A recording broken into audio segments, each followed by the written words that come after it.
We're told the earth is not abundant. We're told, oh, there's not enough to go around. There's never enough. There's never enough. Yeah, if you want to eat meat, dairy, and eggs, there'll never be enough. It's like Gandhi said, there's enough for everyone's need, but there'll never be enough for everyone's greed.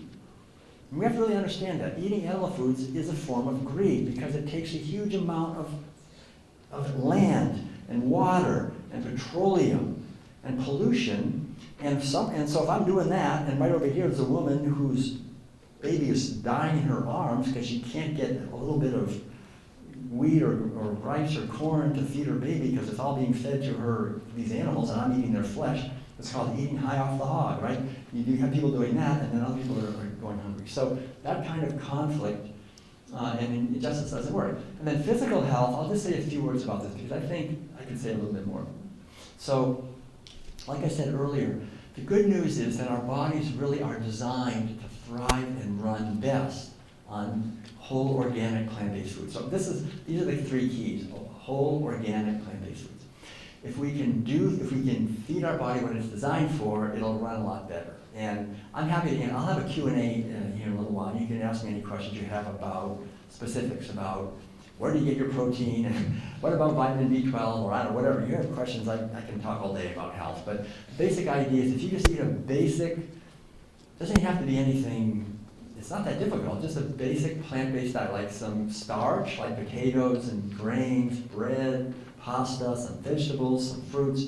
You're going to get plenty of protein, plenty of vitamins and minerals, and plenty of fiber, which is no fiber in animal-based foods. That's a critical nutrient.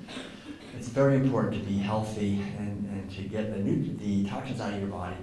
And what else? And plenty of essential fatty acids and protein, everything. It's all from plants. So it's not that difficult to figure it out. It's pretty basic. We have a website, and now has lots of cooking videos, and there's a huge amount of information online if you want to know more. But basically, just understand that your physical health, your physical body will thank you 1,000,000 times because saturated fat and animal protein, just to say this, people think animal protein is higher quality than plant-based protein. So, okay, proteins are made out of 20 amino acids, right? And so these 20 amino acids are like the letters of an alphabet and they go together. Our body creates many kinds of proteins, over 1,000,000 different types of proteins that our body makes to do all kinds of things. So we need protein. But what we really need is amino acids that then our body puts together the proteins. It has an enormous intelligence. Our body has an infinite intelligence. It does the best it can do with whatever we eat. It says, all right, I'll do the best I can. I hope it doesn't go to McDonald's again, but all right, I'll do my best. So it does the best. And so the amino acids in animal-based proteins, these are large molecules. Okay, they have a molecular weight in the thousands. They're really big, complex, dang big molecules. And so our body has to break them down. And when you break down these large animal-based protein molecules, it creates acid. It creates acid because I can get into biochemistry of it if you want, but okay, I'll just say it quickly. The energy of our bodies, okay, the energy that we need to just run around and have lots of energy, that does not come from protein. That comes from carbohydrates, right? There's no carbohydrates in animal-based foods. Our brain runs on carbohydrates. Carbohydrates burn clean. Carbohydrates, carbon dioxide and water. When you burn, it's just three elements. It's just carbon, hydrogen, and oxygen. Makes carbohydrates. They're very simple. They burn clean, and you exhale the carbon dioxide, and you pee out water. It's a totally clean burning machine. Carbohydrates, that's the best thing. Now, we can't have only carbohydrates. We have to have some fats. We have to have some protein. Protein, you need a fourth element, either nitrogen or sulfur. Right? That's why you need to have a lot of nitrogen in the soil to make the protein. So most of it's protein, so it's nitrogen. So the protein has nitrogen, but the problem is if you eat a lot of protein, you're eating a lot of nitrogen, and when your body metabolizes the protein, and it has to metabolize protein, you cannot store protein. So you have to metabolize it, and so that creates a lot of nitric acid. So that means your kidneys have to work hard, your liver has to work hard, your body has to work hard to get rid of the acid. And the hospitals are filled with people who are there with liver disease, kidney disease, osteoporosis, all kinds of things, cancers, from diets that are high in protein. We don't learn this, you're not going to hear this, because who are the big advertisers? The meat, dairy, and egg industries and the pharmaceutical industries. They don't, fast food industries, they're giving us a lot of protein. People are being told you need a lot of protein. Animal protein, these big molecules make a lot of acid, and it's inflammatory. So we get inflammation. So eat plant protein. They're much smaller molecules. They break down into the amino acids. Our bodies can combine it. It's much happier, much healthier. Okay, and then psychological health and spiritual health. I'll just say the main thing to understand this, and this is where it gets a little bit more interesting, I think, on a deeper level. Because now I'm going to talk about our consciousness. See, the thing is, animal agriculture is harmful to the environment, the outer world, but where it really is most harmful is what it does to the inner landscape of our awareness, our consciousness. What does it do to our mind? This is the great contribution, I think, that my work is giving. Is I'm the only one talking about the inner level of this, and I think this is so important. So I just want to say this. When anthropologists understand, in anthropology, there's a basic understanding, you all know this, I'm sure, that every society, every culture, whatever it is, a German culture or American or Swahili, whatever, anything, every culture transmits its values from generation to generation, from the parents to the children. They transmit, they just basically reproduce themselves through the language of that culture and through the norms and the rituals and the practices, right, of that culture. And anthropologists understand that the main ritual in every society that transmits values are the meals. So we really understand that, like, when I'm sitting at the table as a little kid and I'm eating, what am I eating? I'm not just eating food, I'm eating a whole story about our relationship with animals, with each other, with nature, with God and the cosmos. And it's in there. So the greatest adventure of self-understanding is to understand the impact of our meals. There's an old saying at the Temple of Delphi in Greece. It was Gnathi Sutan, which means know thyself. Basic idea is we will never be able to really be happy and live authentically if we don't understand ourselves. But to understand ourselves, we have to understand our society, because we're a product of our society, right? Our language, our life, we're a product of our society, and we can't understand our society if we don't understand the meals. So that's the point I want to emphasize is, when we're eating meals, we're eating a whole bunch of different attitudes and ideas. And what are they? Are they good or not? Well, that's the thing. They're not good, unfortunately. They're very harmful. I'll give you just a couple of them, all right? One of the main ones is we're eating an attitude of disconnectedness, okay? The basic message we're getting, if I'm sitting at the table, like I was when I was a little kid, I'm sitting there, and I'm eating, my mother says, okay, come to the table, we're having breakfast. And I'd say, what are we having? And she'd say, we're having bacon. And I'd say, oh, I'll be right there, I love bacon. I was always the first one at the table when it was bacon, because all that fat and salt, yum, yum, yum, I wanted to have some, you know. But I didn't know what it was, right? It was just, if I asked my mother, what's bacon? She'd say, oh, it's bacon. She probably didn't want me to know. But anyway, so we don't really know what it is. We don't want to think about what it is, right? We're just eating. We don't want to think about it. My mother had told me, she had said, when I said, well, what's bacon? She had said, well, there's an animal, a pig, and so they put these pigs in these cages, and they're stuck in these cages their entire lives, and they're driven into insanity, banging their heads against the bars, just driven crazy, and then finally they take one of them out, they hang her upside down by one leg, and then they cut her throat, and she's screaming, now we're going to eat her flesh.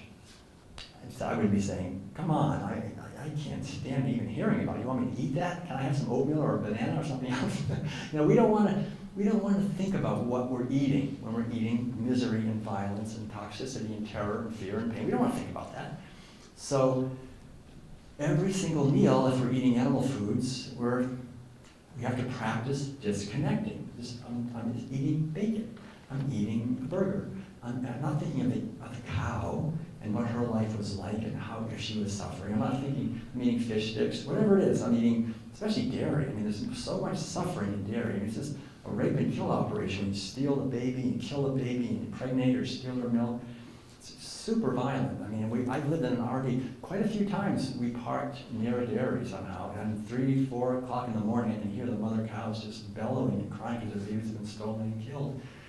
And so So this connectedness, again, I'm not blaming anyone. This is just the system we're born into. It's not our fault. We're born into it. Our parents were born into it. It goes back thousands of years, but that's the system we're born into. And so it requires us to learn to be disconnected. We couldn't survive. Can you imagine if you thought about that every time you were eating? You'd think, you'd be like miserable. You'd be like, oh, I never, So but the problem is that disconnectedness is not a good thing, right? Disconnectedness is devastating, and that's the problem. Because I have a PhD in education from the University of California at Berkeley, and so I studied intelligence, right? What is intelligence? Intelligence is the capacity to make connections, right? When you can make connections, you can see things are connected, that's intelligence. And for any system, right? Any human being or animals, intelligence is the capacity to make relevant connections and respond to feedback.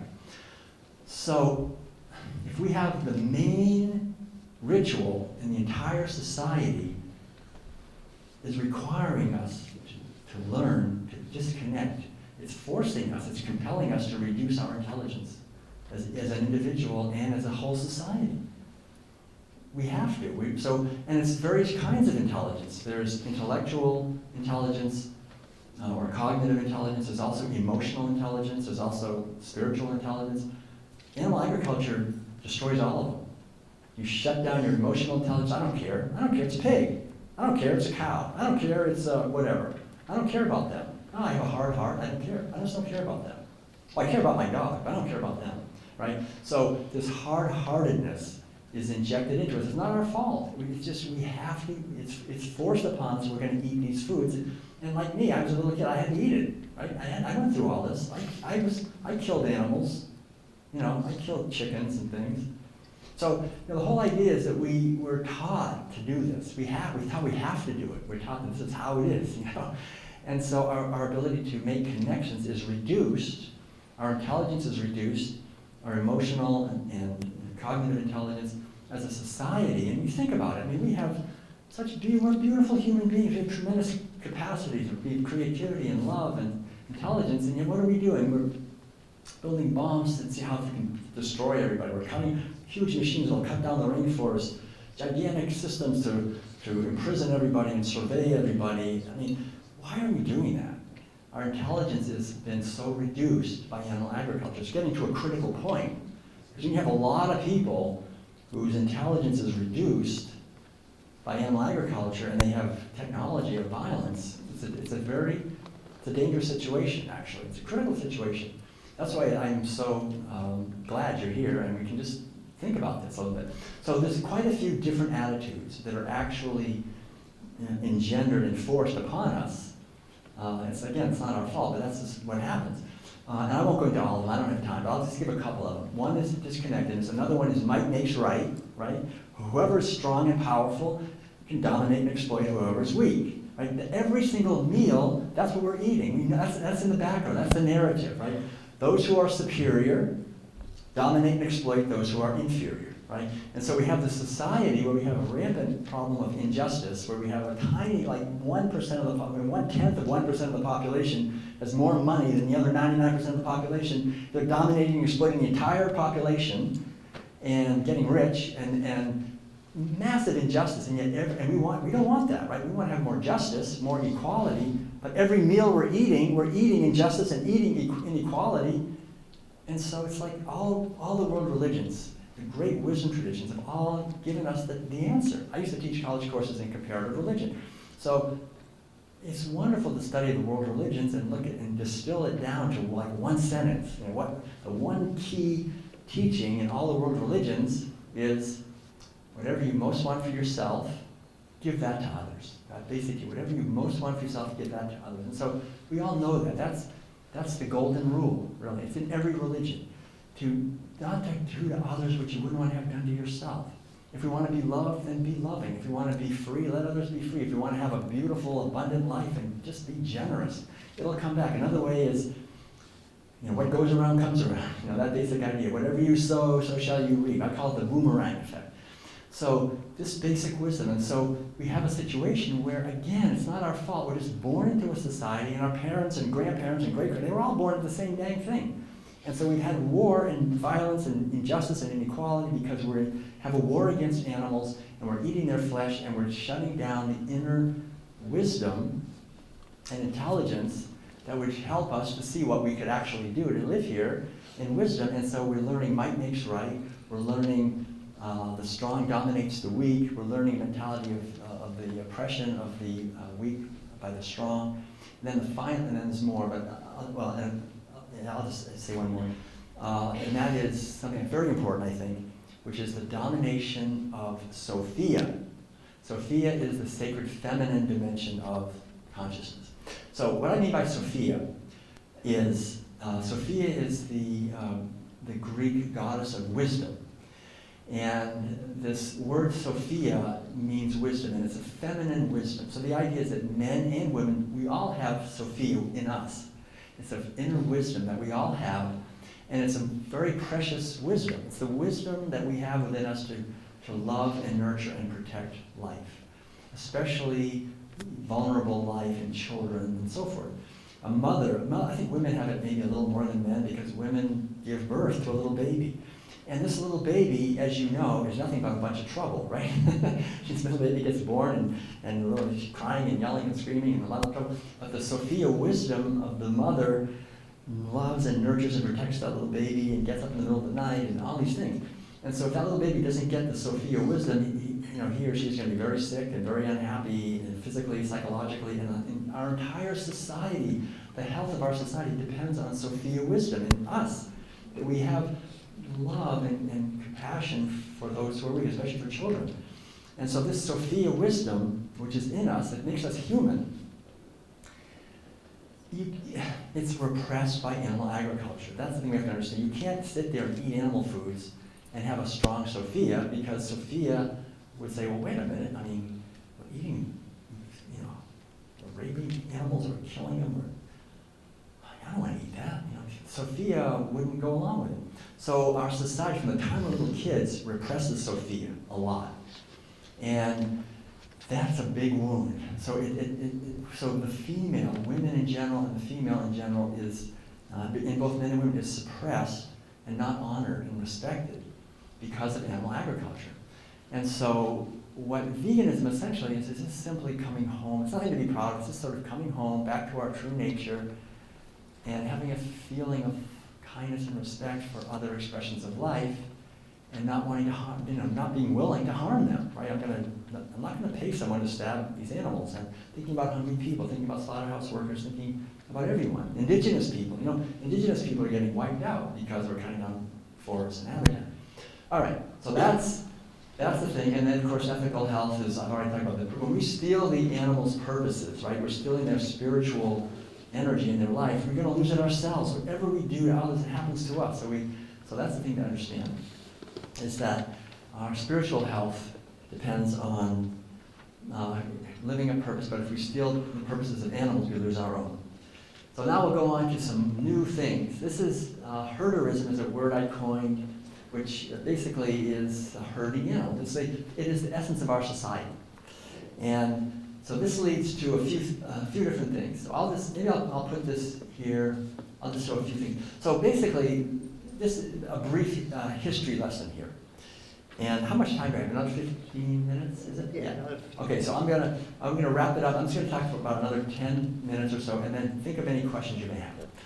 So historically, one of the things that actually took me 25 years to figure out is that we live in a herding society, right? If I asked you, do you live in a herding society? You'd probably say, oh, no, we live in a modern, industrialized, computerized society. We're not standing around poking sheep and goats and cows, right? That's not what we live in a herding society, absolutely. It's just that it's computerized and industrialized. Literally, we're killing millions of animals every single day. So these animals are herded, they're hyper-confined, right? So, but 10,000 years, see, nobody herded animals ever on planet Earth until about 10,000 years ago in what is today Iraq. For the very first time, nobody knows why, some people started to own wild sheep as these are ours. They weren't just hunting them like they had been, they were now owning them, like they were confining them and said, these are our sheep. And then there was wild goats, and then wild cows, and then gradually other animals, pigs and whatever. So all animals were reduced by herding. I mean, not just the cows or sheep or goats. When I say reduced, I mean they were enslaved. And when you enslave other beings, you have to reduce, you can't respect them anymore. You think of them, like today there's nothing worse you can say than say, well, you pig, you turkey, you cow, you chicken, we have to, if we're going to harm them, we have to reduce their status.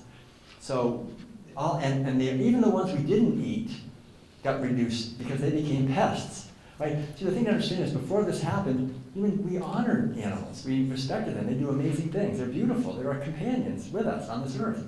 But once you start owning them, it pollutes the relationship. Now they're property. They're slaves. And you're just breeding them, killing them, and so forth. So they were reduced. All the coyotes, the bobcats, the wolves, the prairie dogs, they became pests. We got to get rid of them, kill them off. Right? So it's a war against nature. It's a war against animals, a war against nature. And that gave rise, for the very first time on planet Earth, to the wealthy elite class, right? There was never a wealthy elite class until we had animal agriculture. And gradually, over thousands of years, certain men started to accumulate more and more wealth. And what was wealth? Wealth was animals. The more animals you owned, the wealthier you were, right?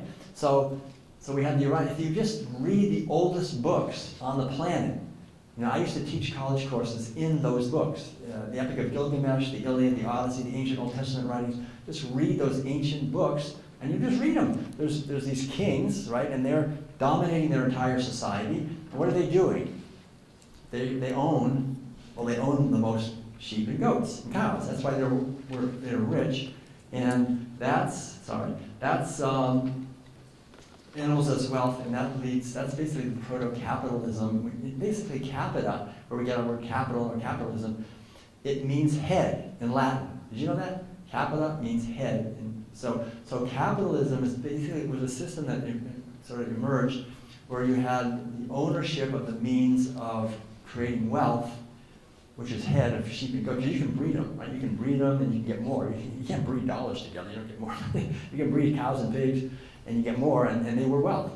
So that actually led to the next thing, which was war. There had never been war. No, there was never any war. Can you imagine how great it would be not to have any war? There was never war until we started our war against animals. And the reason for war is the ancient word gavya, in Sanskrit, means the desire for more cows. That's the first word for war, is the desire for more cows. Because one rich guy with a lot of cows and sheep and goats would see another guy with a lot of that, and he'd say, well, I want that wealth. That was wealth. So he would go and try to take them, capture those animals. They wouldn't give up without a fight, so there'd be these, for the very first time, there were like large-scale, massive battles. And it was over livestock, and then, of course, land and water for the livestock. So this whole territorial battles were started. That's all based on animal agriculture, and that led to another institution that we still have with us that is devastating. We have these two institutions, the two most devastating institutions on planet Earth. Both come right out of animal agriculture. One is war, the other one is slavery. And there's more slavery today than there was in the 1800s, right? When you talk about trafficking, millions and millions of people are literally enslaved today because we're still enslaving animals. So we're not going to be free of that, right? Whatever you do to others is going to happen to us. We enslave animals, we're going to get enslaved. We're going to insist on enslaving animals, it's going to happen to us.